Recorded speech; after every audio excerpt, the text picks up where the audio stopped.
Welcome to another MP4Nation.net play and review. We just did a general Cube and Cube H100 HD and an Anino V6000 HDS video review, and we did comparison. Really, we didn't show enough on the actual firmware features. So let me go over the firmware features again. This is the Cube H100 HD. I prefer this over the Anino V6000 HDS. Mainly because of this button, and the design's nicer. And alright, here you go. Here's the player itself. Again, the buttons on the side. You know, you saw the last video, the review I just did, or you better have. Anyway, here's the menu. It starts with the settings, and you can change your output, and has different output selections for instant LCD, and you have your TV, and you can go, whoops. Sorry. Output, you can choose LCD, and then you can choose TV format, composite, SD interlace, HD component. So there are a lot more options here for your TV out. This can support 1080i, or claims to support 1080i TV out. And really, I do take the word for it, because I've seen the TV out on this, and although I can't confirm it's 1080i, it is certainly a lot better than I've seen on other players, including, players using the CC1600 media processor. So definitely this is a very good TV out player.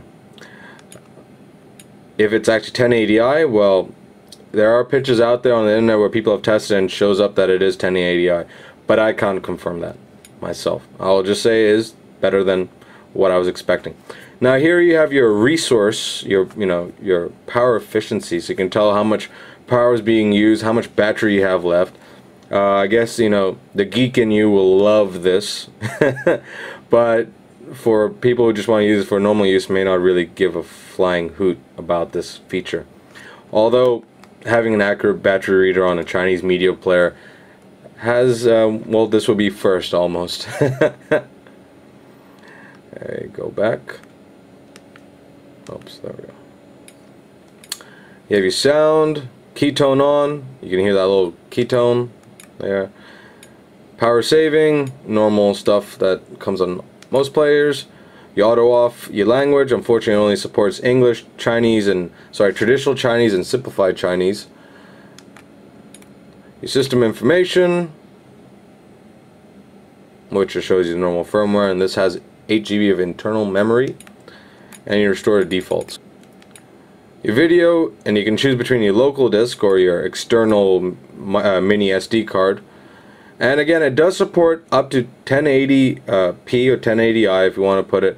So basically, it can't support 1080p. So that's even a higher resolution than 720. For those who aren't keeping track. So yeah, basically this is it supports higher resolution videos than the CC1600 media player. At least it supports higher RMVB videos, because I've been having a hard time getting high resolution AVI videos to play on this. AVI videos that would normally play well on CC1600 media players don't play on this. But I chalk that up more to the firmware, and rather still developing firmware than anything else. So I would pretty much expect this to start playing high resolution AVI files within probably the next firmware update or two. And you have your options, so you can get your file information, RMVB, tells you, and there you have your resolution. Again, the geek in you will love that additional information that's available. And if it has subtitles, you can have subtitles, but this file doesn't have subtitles, and it supports SRT. Your different zoom modes. Your play mode, only once, rotate all sequence. So it's got a lot more options.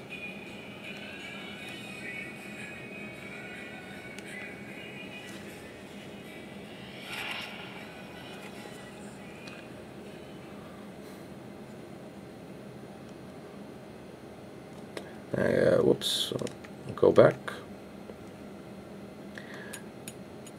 And again, you can nicely scroll. That's what I really like. And it does support MKV file formats, but I have not been able to get an MKV file playable on this. Apparently, it supports only standard profile or normal profile, and high profile, which is the common MKV file these days.